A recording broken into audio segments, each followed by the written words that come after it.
The night began with a quiet that felt misplaced, the kind of calm that made people shift in their seats without knowing why. The arena was full, but the energy never settled into excitement.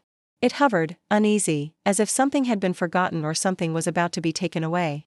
Cameras swept the crowd, yet faces looked guarded, uncertain, like they were waiting for a mistake. Commentary filled the space with routine words, but even those sounded restrained, careful, almost cautious of themselves. Nothing had happened yet, and still the atmosphere felt damaged. Inside the ring, the moment stretched longer than it should have. The lights were bright, but they didn't feel warm. Every movement echoed too loudly. The audience reacted in fragments rather than waves, a cheer here, a clap there, never unifying. People leaned forward not in anticipation, but in confusion, as though the show had slipped slightly off script. It wasn't suspense in the usual sense. It was a collective awareness that something was wrong, though no one could point to it. The commentators tried to steer the mood, but their voices carried hesitation. Words overlapped, then stopped, then restarted with forced composure. They spoke about momentum and expectations, yet their tone betrayed a lack of control.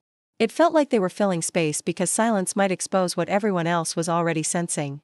The silence itself became heavy, pressing down between sentences, daring someone to acknowledge it. Crowd reactions grew divided. Some fans whispered, others stared straight ahead, unwilling to blink. Phones rose into the air not to capture a moment, but to document whatever might happen if things went sideways.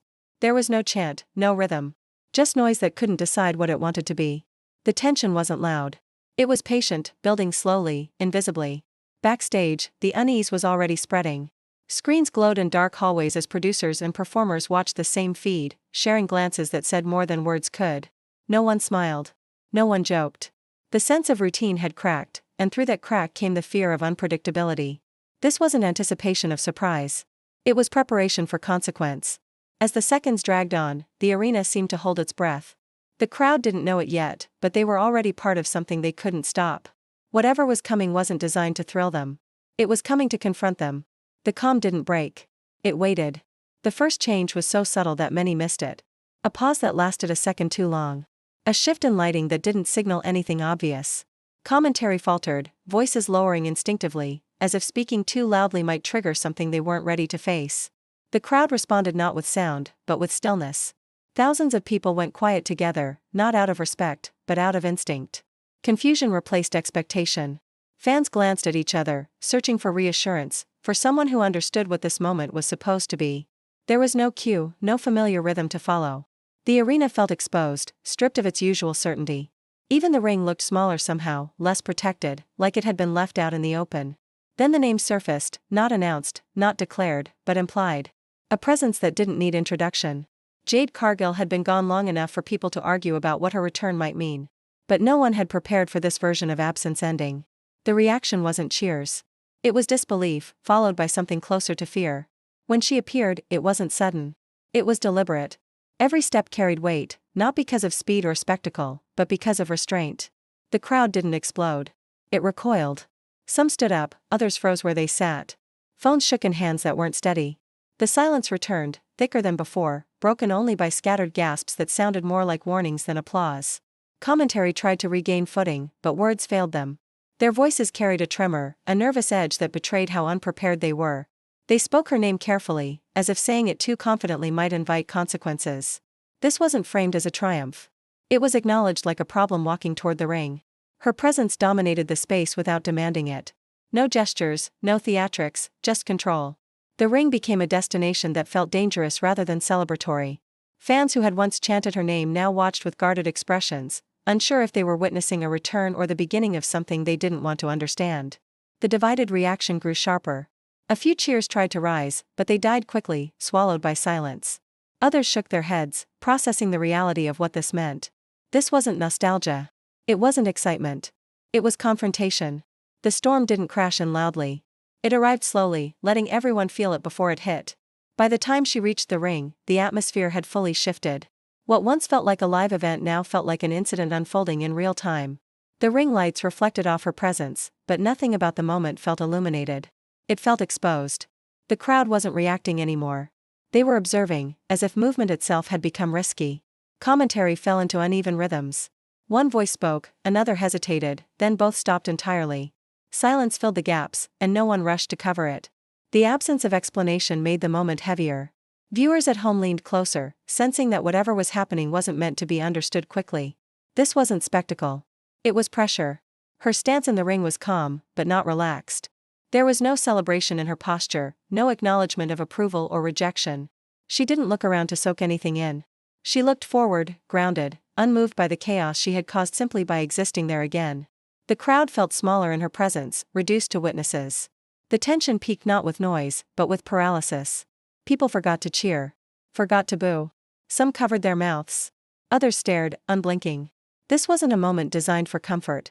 It challenged the audience's role, forcing them to confront their own expectations. They had wanted a return. They hadn't considered the cost of it. Backstage, reactions hardened into concern. Wrestlers stood shoulder to shoulder, arms crossed, eyes locked on monitors. Conversations stopped mid-sentence. The realization settled in that this return didn't create opportunity. It created competition at a level that threatened stability. Futures suddenly felt uncertain, plans suddenly fragile. Authority figures watched with measured expressions that failed to hide tension. This wasn't part of a clean narrative arc. It introduced questions they couldn't answer on the fly. The return didn't promise ratings or excitement. It promised scrutiny, pressure, and difficult decisions that would ripple outward.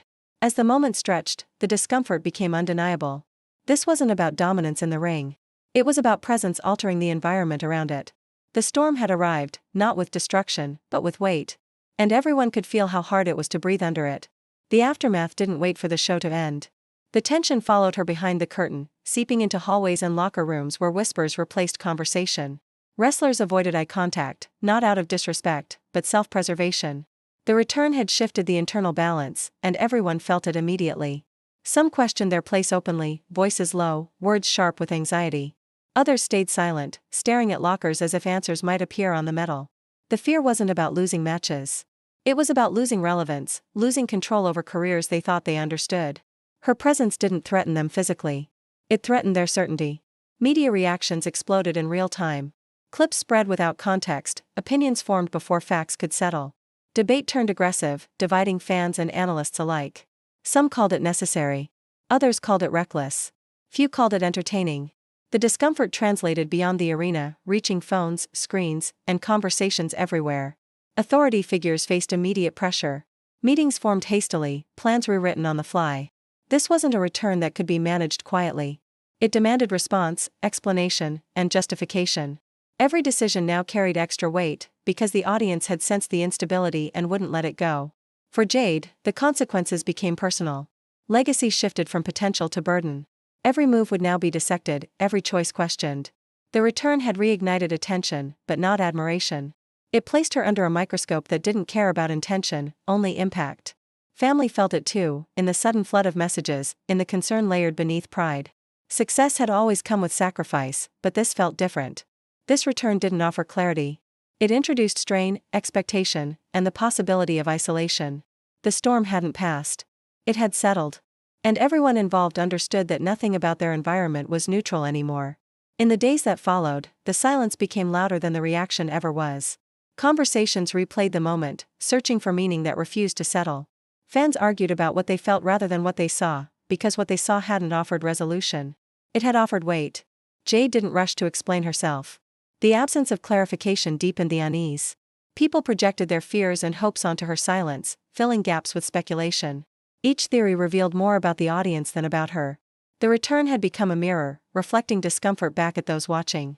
Within WWE, the ripple effects continued. Storylines adjusted, expectations shifted, and trust felt thinner. The environment had changed, not because of action, but because of presence. That kind of impact couldn't be booked away or softened with time. The industry debated whether this moment would be remembered as necessary disruption or avoidable fracture. There were no clear answers, only opinions sharpened by emotion. The return resisted categorization. It wasn't triumphant. It wasn't destructive. It existed in the space between, forcing everyone to sit with it. For Jade, the storm she brought wasn't external.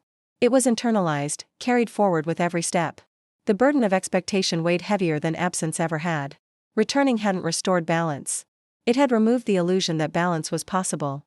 As fans revisited the footage, the same feeling returned. That quiet before the entrance. That pause that felt wrong. The realization that they hadn't been watching a comeback. They had been witnessing a shift they couldn't control. And as the noise faded and the debates cooled, one question remained, unresolved and heavy, waiting in the silence she left behind. Was the storm something she unleashed, or something that had always been waiting for her to come back and claim it?